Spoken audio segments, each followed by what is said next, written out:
When Alvin didn't answer, Alice Chan continued excitedly. Actually, I'm not doing nothing right now, Alvin. I thought we could go out and have supper. I know some nice places that are open late. Alvin's mind was in a spin. He felt perspiration trickle down his forehead. How could he just go out? What would he tell his mother? And he didn't have a clue what nice places were open at 11 o'clock, nor did he know what he should wear to one. Anyway, he didn't have any money, maybe $1 or two, that was all. Not enough to take a rich doctor's daughter to some fancy restaurant. Alvin, are you still there? Alice asked anxiously. Alvin forced his voice to be steady. A white light sprang to mind. Sure, I was checking my diary. Sometimes my investigators and I have late-night meetings. He cleared his throat. I think tomorrow night will be better for me. Sunday night? Fantastic. Where will I meet you? Stumped, Alvin just blurted out. Headquarters. Oh yes, that sounds great. Your address is on your card. I can hardly wait to see what a real crime-fighting headquarters look like. I'll be there at 6 o'clock. Sunday morning dawned with a fierce red sun rising over the city. Gazing from his bedroom, Alvin had never seen such an angry sky. He idly wondered if it were some kind of omen. A moment later he was sure of it when his cell phone chirped and he heard Willing's icy voice. We have to talk. I've just got up. Alvin, how could you? Alvin couldn't conceal his impatience. How could I what? Don't talk to me like that, Willing beat back. You know very well what you did yesterday. Alvin knew very well what was about to come. He braced himself. Willing, I just looked at her. How could you? Well, she is kinda pretty for a doctor's daughter. Now you're insulting doctor's daughters? No matter what he said, Alvin knew that Wailing would turn it back against him. I'm not doing anything of the sort. It's not my fault Dr. Chan has a pretty daughter. I'm not going to argue with you, Alvin. You're meeting me in half an hour for breakfast. Where? The food court near headquarters. I'm not going to put up with this anymore. You made a fool of me in front of everyone. He took a sharp breath. I'm going to resign.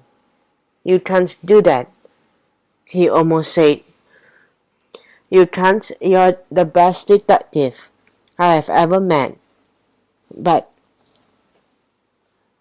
he stopped himself just in time. In half an hour, Alvin. The click on the line sounded like a gunshot. High in a building that towered over the city, the mysterious master criminal, known only as the Snake, had called his deputies together. They were the most dangerous men in the city, men who would kill without a second thought, yet each lived in fear of the Snake.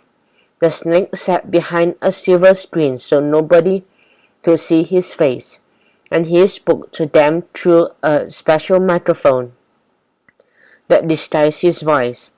When the Snake talked, everybody listened carefully and nobody dared interrupt. They all knew the penalty for failure. How many times have I told you to be vigilant? The Snake demanded. The gangsters shifted uncomfortably in their seats. The Snake's voice was like acid. Must I do all your work for you? Can't I trust you to think for yourself?